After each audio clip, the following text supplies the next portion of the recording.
You know when you're in the grocery store and you see that bright, fresh fruit, a mango, maybe some grapes? It all looks so simple. But every single piece of that fruit has a story and a hidden price tag you might not be thinking about. I mean, just think about it for a second. That piece of fruit started on a farm, probably halfway around the world. It was picked, packed, and then shipped across oceans and continents, all to end up in your kitchen. It's really a modern marvel of logistics, isn't it?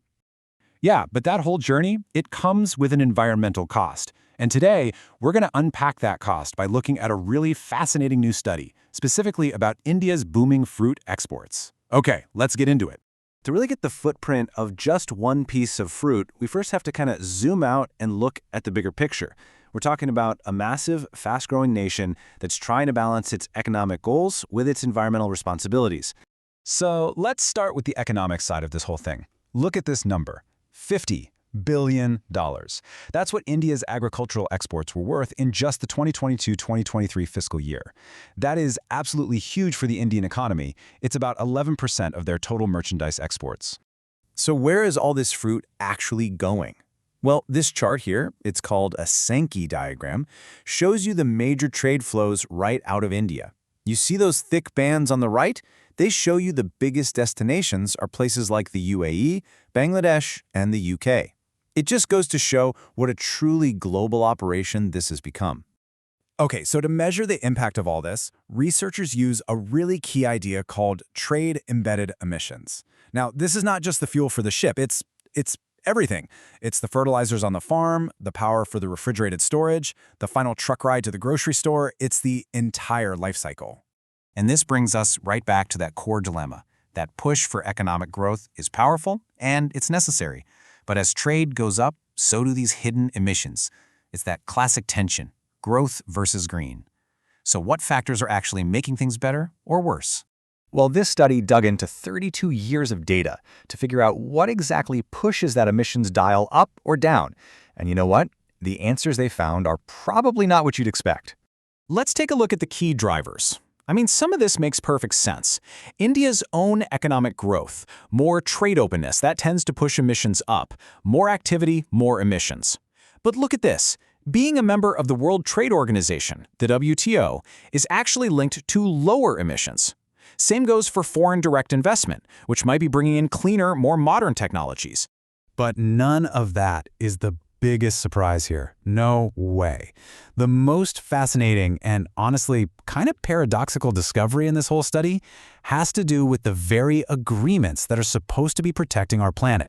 And that gets us to what we can only call the policy paradox. This is where the rules we create to solve one problem might just be having an unintended effect on another. So the researchers looked at two different kinds of international deals. On one side, you've got your trade agreements, like the WTO, which are designed to make global business run smoothly. On the other side, you have the big climate pacts. You've heard of them, the Kyoto Protocol, the Paris Agreement, which are all about reducing emissions. So here's the crucial point. The study found that when countries are part of trade deals like the WTO, the embedded emissions in India's fruit exports actually tend to go down. These agreements often push for efficiency and standards, which can have some really positive environmental side effects. But here is the shocker. Being part of those landmark climate agreements, Kyoto and Paris, was consistently linked with higher trade-embedded emissions. Yep, you heard that right. In this context, the agreements designed to fight climate change were connected to more carbon-intensive trade. So what in the world is going on here? Well, the study suggests there's a major loophole. See, these climate deals focus on a country's emissions at home. So as this quote from the research points out, it looks like countries are cleaning up their own act, but they're just continuing to import carbon-heavy products from other places. They're effectively just outsourcing their carbon footprint. Now, this paradox doesn't mean we should just give up. Not at all. It actually highlights that we need smarter, more joined-up policies. So what does the study say is the path forward? The study pretty much lays out a four-part plan. First, it calls for carbon-conscious trade policies that actually factor in these hidden emissions. It also says we need to invest in greener logistics, more efficient shipping. On top of that, it suggests specific regulations just for agriculture trade, and finally, pushing for cleaner tech all along the supply chain. Which brings us right back to where we started. The journey our food takes is getting more and more complex, and so is its true cost. The challenge for India, and really for all of us as consumers around the world, is figuring out how to balance that price we see on the sticker with the invisible price our planet